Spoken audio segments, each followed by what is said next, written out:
her har vi Ida, og hun har oppdaget at denne porten, den virker ikke. Kan du fortelle, Ida? Den ble ødelagt tidligere i sommer, og så har vi egentlig bare satt på en planke for at den ikke skal åpne seg noe mer. Ja, så den virker ikke som en port, men den virker som et gjerde. Ja. Ja. Så da er spørsmålet hva har skjedd, og hvordan kan jeg fikse det? Ja. Vi får se da. Ja. Vi må ha på noen krysslag og skru litt. Ja, så da skal du gå og så finne litt verktøy og litt forskjellig. Ja, det er nok Og så får vi se etterpå hvordan det går. Her ser vi boden vår, og der er det mye greier. Og selvfølgelig ikke de skruene vi trenger. Nei, Det er det aldri. det er aldri det. Og så mye skruer vi kjøper. Jeg har forresten noen skruer nede i kjelleren. Ja. Det kan hende hva slags skruer er det du trenger? Nei, nå var det egentlig 45 jeg har pleid å bruke, men hvis vi skal ha på noe krysstall, så kan vi ha lenger. Ja. Nå fant jeg 4. Se der da, det der. Ellers så får vi dra ut og handle etterpå. Skal vi se, så her er det jo. De kan jeg bruke. Vi får det jo til da, selv for det som vi er litt oppgitt over er at vi er jo så mange som alle jobber med forskjellige ting.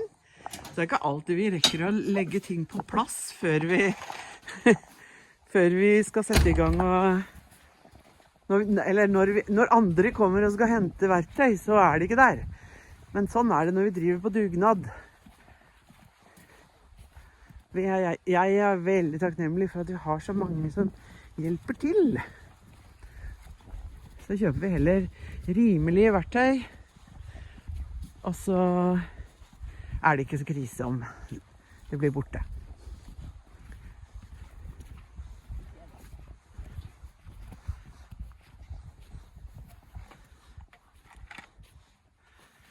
Da er det Adonis som har vært den som har vært gjerdeødeleggeren. Det er nok det. Ja. Vi ser da om vi har riktig bitt.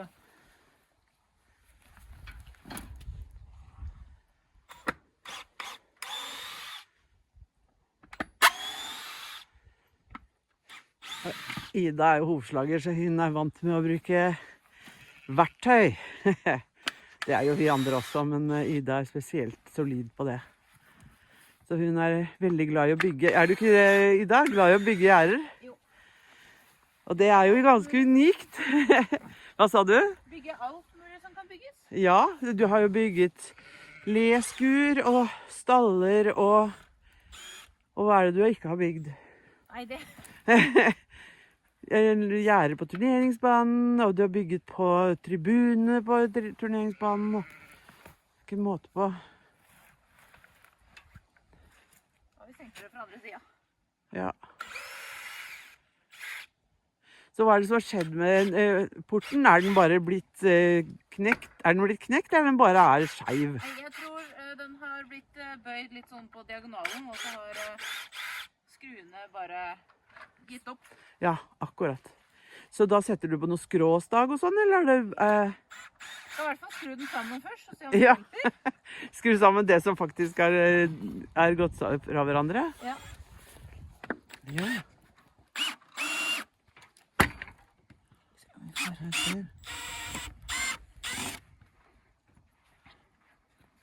Skal vi se om det er... Her var det en.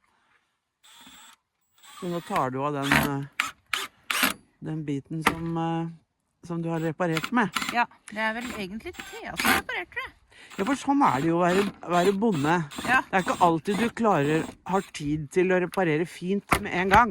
Nei, Nei, da blir det mye blåtråd og sånn i stund. det gjør det. Ja. Skal vi se. For da, her er jo egentlig den som vi har brukt sånn slå. Ja, den var veldig lur, husker jeg.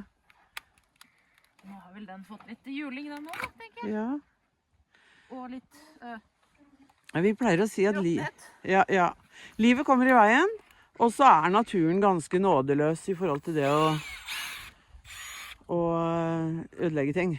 Både når det gjelder råte og når det gjelder dyr. Ja. Dyr er jo veldig flinke til å ødelegge ting. Elgen gjør det også. Ja, i år har vi faktisk tatt ned sommerbeitegjerde for å slippe å... Ja, det så jeg. Elgen skal ryke tråden. Ja. Og så varer jo trådene litt lenger da, når de ligger i i kveld. Ja, også ikke ute, mer enn Nei. 4 måneder i året. Ja, veldig, veldig bra. Vinteren er jo litt hard på... Og det er så deilig når vi er mange så vi kan få tid til å gjøre sånt. Ja, Og det er litt... nei, det var jo ikke så veldig... Det er litt upraktisk. Ja.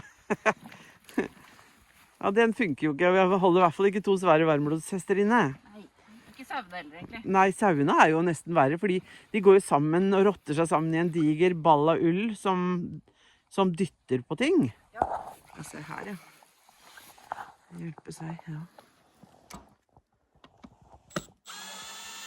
Jo da, du kan gå ut der. Det er fint, det.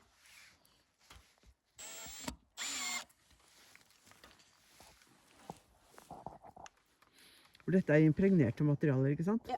Så det har jo potensial til å leve lenge hvis vi bare får reparert og forsterket litt her og der. Ja. Sånn. Nei, gjør det. For den har jo holdt helt til en eller annen hest eller sau eller et eller annet fant ut at den skulle leke seg litt med den. Ja, og jeg liker at du har laget porter som er forholdsvis lette, så det er veldig lett for oss å flytte på de. Ja. Man kan jo lage tunge porter og henge de på hengsler, men da gjelder det gjerne at portstolpene siger, og så siger hele greia likevel. Ja, og så er det noe med det at når frosten flytter på alt, så Ja, det passer bare første året. ja, det gjør det. Og så er det ståltråd og porter som står på bakken som holder lengst. Og særlig da hvis det er impregnerte materialer. Men ja, for det her går jo vi ofte gjennom da med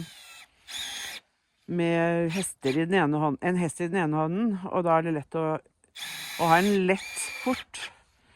Og så, for den som lurer, så har vi en port til lenger nede. Så det er ikke sånn at vi hestene har måttet stå inne her helt til Ida kom og reparerte porten. Du har jo ofte flere porter på en paddock, har du ikke det? Ja. Da slipper vi å gå i gjørma. Ja.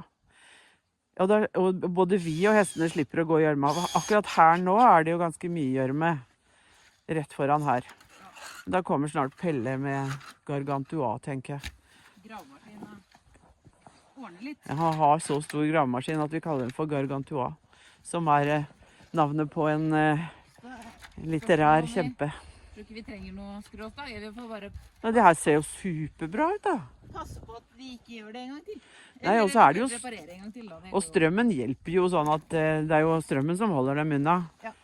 Men så den porten er jo mest for at sauene ikke skal gå gjennom, for de bryr seg ikke så mye om strøm. De bryr seg om strøm, men de har så mye ull at de isolerer. Se der, du! Så får vi se da om den her er mulig å redde. Ja. Den er faktisk spikra. Jeg elsker at du bruker drillen din som hammer.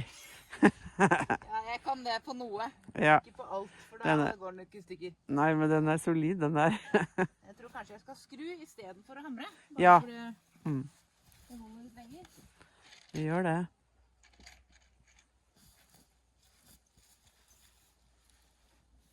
Oi, tølla.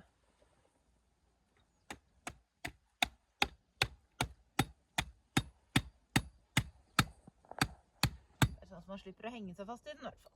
Ja.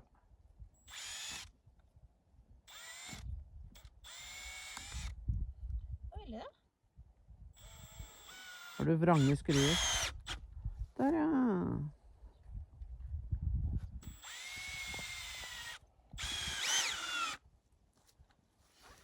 Den klossen der synes jeg er en veldig smart ting, så vi skal se hvordan vi gjør. Ja, det funker veldig bra når, i hvert fall når porten er sånn en høy og en lav. Ja, Meningen var jo egentlig å lage 2 like porter, men det ser ut som jeg ikke klarte å måle riktig. og da er vi litt pragmatiske sånn. For det er akkurat her på hestebeitene så er det ikke om å gjøre at det skal se så veldig lekkert ut. Det skal funke. Jo da.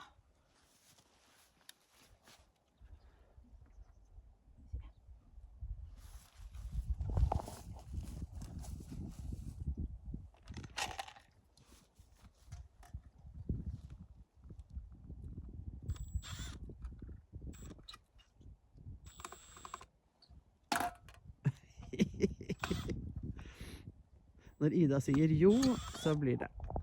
Ja. Stort sett i hvert fall. Ja. Det gjelder å være litt sta. Det var det. Ja, fordi vi, Den her har bøyd seg veldig mye, så det...